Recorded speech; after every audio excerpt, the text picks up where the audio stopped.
KT Ramarao గారు KT Ramarao గారు KT Ramarao గారు సార్ ఇవ్వండి సార్, మా శ్రీనివాస్ యాదవ్ గారికి ఇవ్వండి. రామారావు గారు మీరు మాట్లాడండి సార్, మా డిప్యూటీ ఫ్లోర్ లీడరు, వారు సీనియర్ నాయకుడు, మాజీ మంత్రి, ఇవ్వండి సార్ వారికి అవకాశం. రామారావు గారు మీరు సార్ 94 నుంచి వారు మినిస్టర్ సార్, వారికి అవకాశం ఇవ్వండి. కేటీ రామారావు గారు మీరు మాట్లాడండి ప్లీజ్ ప్లీజ్ ప్లీజ్.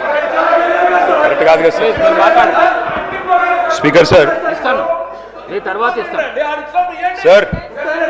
మాజీ మంత్రి, బలహీన వర్గాల నాయకుడు, హైదరాబాద్ లో పెద్ద నాయకుడు, మీరు ఈ రకంగా దయచేసి వారిని అవమానించకండి. దయచేసి వారికి మైక్ ఇవ్వండి సార్. మంత్రులకు ఎప్పుడు అడిగితే అప్పుడు ఇస్తున్నారు, వారికి సంబంధం కూడా లేదు, ఆయనకి ఇచ్చేసినారు. మా నాయకుడు అడుగుతున్నాడు, ఇవ్వండి సార్.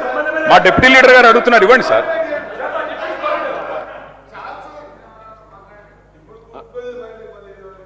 అధ్యక్ష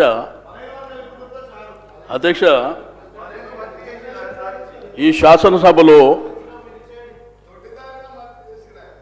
స్పీకర్ గారు అనేది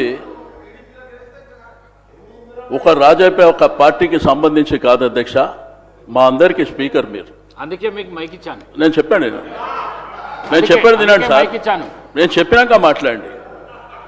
మీరు ఈ సభకు స్పీకర్ సార్, అందరి మెంబర్స్ హక్కులు కాపాడవలసింది మీరే సార్.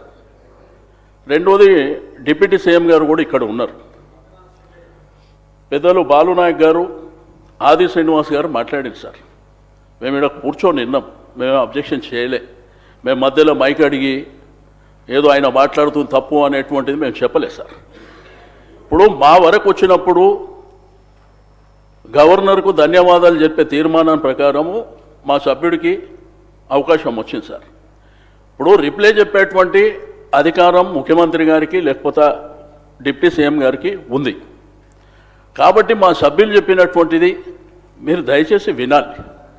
మీరు ప్రతిసారి ఇంటర్వ్యూన్ అయిననుకో, మీరు అక్కడి వైపు నుంచి ఇంటర్వ్యూన్ కావడం, మేము ఇక్కడి నుంచి ఇంటర్వ్యూన్ కావడం, అది సభ మర్యాదలో కూడా కరెక్ట్ కాదు, మీరు గుర్తుంచుకోవాలి సార్. నేను దయచేసి స్పీకర్ గారు రిక్వెస్ట్ చేసేది, మీరు మా హక్కులను కాపాడాలి అంతే. మీరు అడిగిన కాబట్టి మేము ఇచ్చినాం అది కాదు కదా సార్. అది రైట్ రాయల్గా మాకు రావాల్సినటువంటి హక్కు సార్ అది. దయచేసి నేను మంత్రులకు రిక్వెస్ట్ చేస్తున్నా.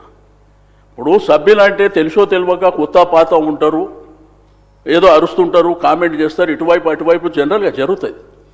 కాబట్టి మంత్రులు జర బాధ్యతగా దయచేసి సభ్యులు మాట్లాడేటప్పుడు మీరు నోట్ చేసుకోండి.